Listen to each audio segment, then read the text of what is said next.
Prophet, in a famous hadith about the experience of revelation, said that revelation came to him like salsalat al-jaras, like the reverberation or ringing of a bell. What was revelation like? It was as if I heard the sound of a bell.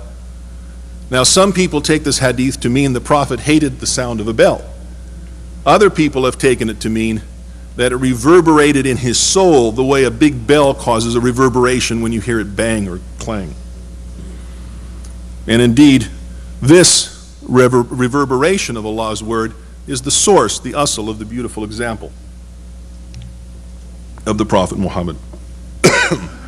For Sufis, imitating the beautiful example or uswa hasana of the Prophet Muhammad has long been important to spirituality. In fact, many early Sufis were noted for following the inner aspect or the batin of the Sunnah to a degree far exceeding that of other believers. The importance of the uswa hasana, or the Prophet's example, is reflected in the writings of many early mystics. For example, the Iranian Sufi Abu Nasr al-Siraj includes a book of the example and imitation of the Messenger of Allah, Kitab al-Uswa wal-Iqtida bi Rasulillah, in his influential treatise Kitab al-Luma. In this work, Siraj describes the Prophet as an archetype or model for all of humanity. The Sufi who follows the beautiful example of Muhammad assimilates the Sunnah as completely as possible, particularly the moral and spiritual aspects of the Sunnah. Indeed, says As-Siraj, it is only by virtue of immersing themselves in the Sunnah, the moral and spiritual aspects of the Sunnah, that Sufis stand out as special in the sight of Allah and can claim to be true successors to the Sahaba. Now I come to Qadi Ayad. I fully agree with the point made by the early Sufi Abu Nasr Siraj. Even more, I would assert that only by focusing on the more subtle aspects of the Prophet's Sunnah can one find an answer to the main question that I posed with this paper. In the present day and age, in the midst of so much dispute about what the Prophet might or might not have done if he were alive today, what aspects of the Sunnah are most important for us? And as I mentioned, one of the most thoroughgoing answers to this question was given by Qadi Ayad ibn Musa al-Yahsubi. Qadi Ayad lived and died in the 6th century of Islam, the 1100s of the Common Era. He was the premier hadith scholar of his day in Muslim Spain and North Africa, a famous jurist, and was chief judge or Qadi al-Jama'ah of the cities of Granada in Muslim Spain and Ceuta or Ceuta in Morocco. His most famous book, as I said, was this Kitab al-Shifa, the antidote. And indeed, his book was titled as a response to Ibn Sina's book called Ash-Shifa, the Antidote. For those of you who know something about Islamic history, the famous philosopher Ibn Sina wrote a book, The Antidote to the Problems of the World, by using reason in looking at the Quran. Qadi Ayad said, I have a better antidote. My antidote is following the Sunnah of the Prophet.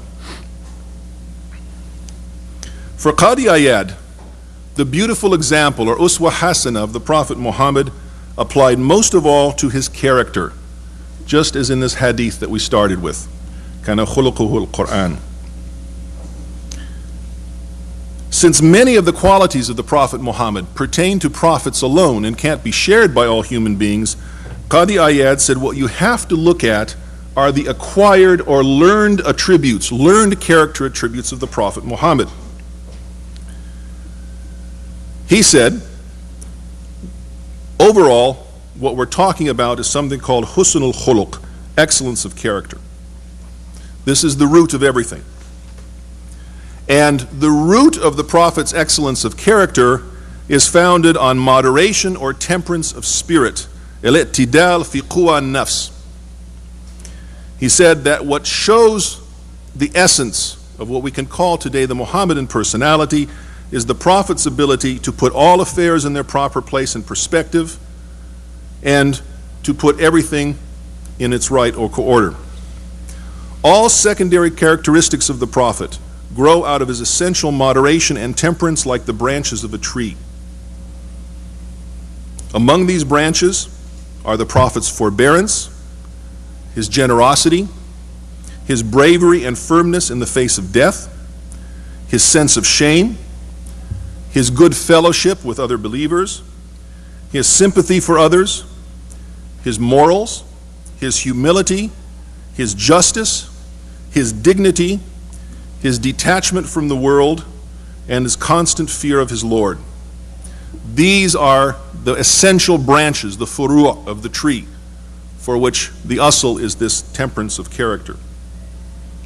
Each of these secondary traits, each of these things that I mentioned, says Qadi Ayad, are sanctioned by the Sharia and promise, and I quote, eternal happiness to the one who patterns his conduct on them and makes them his own, for they are nothing less than a portion of prophethood itself. So what is the root of roots? According to Qadi Ayad, the root of roots of the Muhammadan character is the Prophet's aql, his mind or his intellect. The development of intellect is so important, both to the formation of the Prophet's character and to the formation of the full human being, that Qadi Ayad calls the aql the asl, the essence, the root of all attributes.